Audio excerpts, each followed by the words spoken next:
Uy, kahapon nagsushoot tayo. May mga tao doon na nakita ko talaga. Ano? 6 minutes. Ay, 6 minutes siya!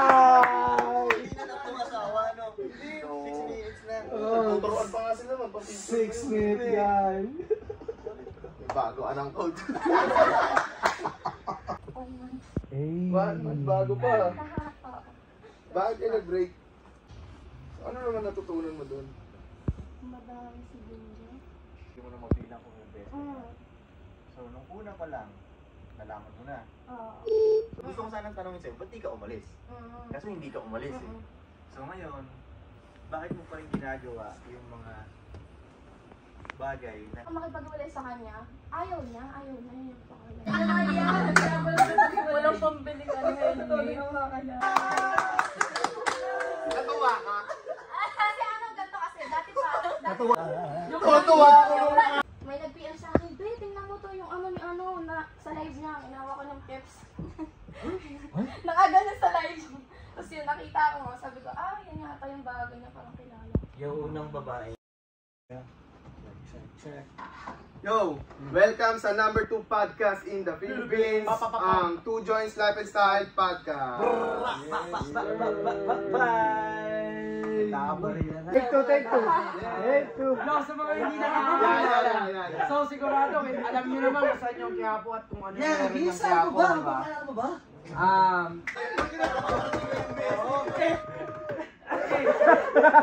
May ganun na napanood ko yung... Oh. Ano ba tawag? Documentary ba yun? Short film and docu. Okay, napanood ko na yun eh. Part 1 pa lang eh, no? Yes. Tol, para sa akin to nung napanood ko yun, kunyari hindi mo kilala si Ginong Chicken. Napanood mo yun. Talaga. Tapos biglang nakita mo siya sa streets, nakakatataas agad yung tingin niya sa'yo. Exactly, yeah, Parang yeah. artista Yeah. Present? Yeah. Alam mo, dokumentary ni Gregor. Talaga. Sobrang build up talaga. Oo, ganun. Ano ba? Paano ba nasimula yan? Sabi ko sa sarili ko parang gusto kong gumawa ng short film ko, then paano ko mapapataas yung sarili ko, then gumawa ko ng media, then gusto ko walang script, talagang ito talaga, ito talaga. Pakita mo rin yung bad side mo, pakita mo rin mga ginagawa, yung talagang normal na ginagawa mo sa buhay. So ikaw Then, talaga nakaisip niyan? Nice. Bayad, ako nag-prepare lahat, director, camera, angle, lahat. Hindi ko rin nag-direct? Sakto lang. Nakapagod din mag-artista talaga. Nakapagod din. Pero yun nga. Yeah! Dapat nga rin, pwedeng isa-isa tayo may ganun eh. Kasi imagine mo may ganun ka. Yeah. Yung hindi lahat ng tao may ganun na. Tsaka sino mo, di ba? Pag namatay lang yung tao, doon mo lang gustong i-tribute yung mga past video, past photo niya. Diba? So sabi ko, yung binubuo yun, pwede rin pala ako mamatay. Kasi eto na, intro ko na eh. Wala naman. Then, i-invite ko yung mama ko, yung tita ko, lahat ng mga day ones ko. Talagang naluluwa sila. Sabi niya, wala, sira-siraon lang talaga yan, pero di talaga ako paniwala sa ginawa sa buhay. So, saan nila mapapanood yun? Oh! Yeah. Hindi ko nakakanood yung makikita nila. Okay. So, sa lahat ng mga nanonood dito, sino muna, location, Sino muna? sino muna yung mga dapat kasama? Sino gaganap? At hindi ako nag-isip kung sino. Dapat talaga yung talagang kasama mo ng parte nung magsimula ka. Okay. Yeah. Okay. Hindi ko rin na, huwag kayong mag-i-script.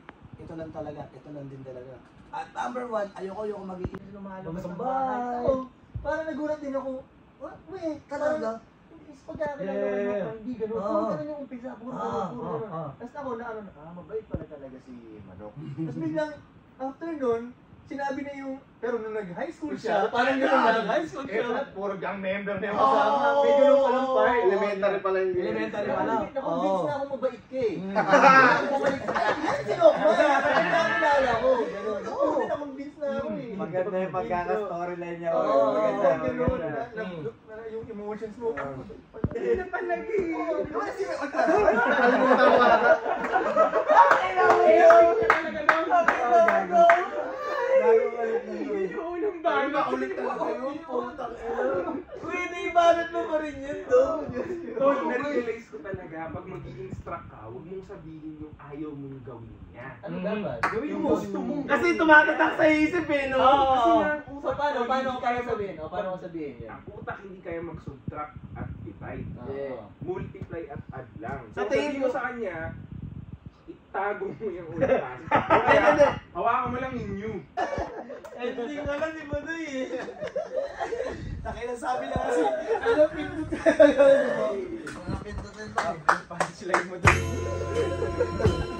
Pasok ba? Tigilan yung punchline mo tayo.